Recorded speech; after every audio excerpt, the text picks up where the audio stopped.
Welcome back to Behind the Box. Today we're going to be taking a look at Seikatsu. So a big thank you to Board Game Exposure for supplying us with this game for the review. So full disclosure, we've not paid for it, but it won't impact the quality of the review.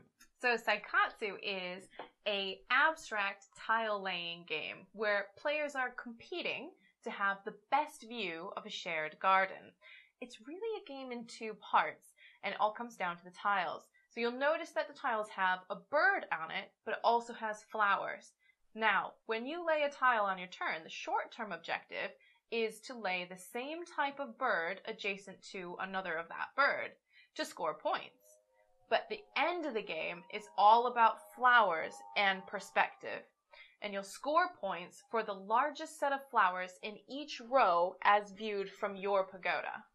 So this end of game scoring, to us, was really what made it like a step above what we initially thought. It adds an extra level of strategy and depth, because these flower points you get at the end of the game are worth a lot of points. And it also opens up sort of three possibilities on what you can do with your tiles. So on my turn, I might choose to play a tile just normally next to other birds of the same type to score maybe 3 or 4 points. Or I might decide, okay, I'm going to sort of plan on filling a row with a certain colour of flowers to try and get a lot of points at the end of the game, but it'll get me no points right now. The other option is that I might need to think about what Lindsay's flowers are going to be like at the end of the game, because they are worth so many points that if she gets like 4, 5 or 6 in a row, from her perspective, that's going to be significantly more points than I'll get. And so sometimes I'll need to block what Lindsay's doing. It'll get me no points now, might get me no points later, but it at least stops you from getting extra points. And that's what really added this extra level, because you need to be thinking about your opponent's perspective all the time with every tile that you place. It was really cool strategy that came up with that. Yeah, it gives you quite a bit to think of, and you would think that perhaps it would induce like an analysis paralysis in somebody, and I suffer from that quite a bit, but I didn't get it at all in this game. I found this game to be quite easygoing, almost zen. It really reminded me of, you know, if you were to play a game like Patchwork or Suro, where even though it's competitive, it's really laid back and you feel quite good about it. Yeah, it was really nice, really easy going, very quick to play. And the production levels on this game are great. The artwork's fantastic. The little birds look really cute.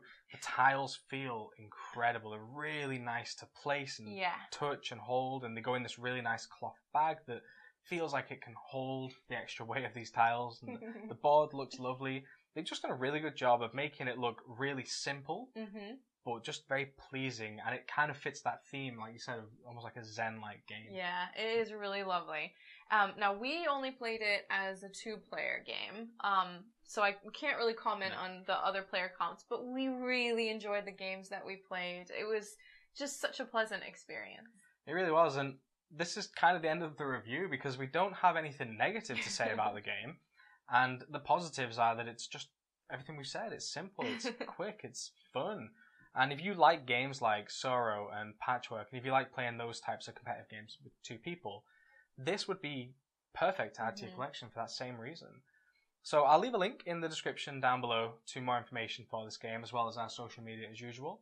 But until the next one, we'll see you soon. Bye! Bye. We're going to be reviewing Seikatsu. Oh my God. This is a record. That's the 4th one. What the heck has happened? I don't know. Oh my God. I wonder if it's like a guy that's stolen an ambulance and he's just doing laps around town.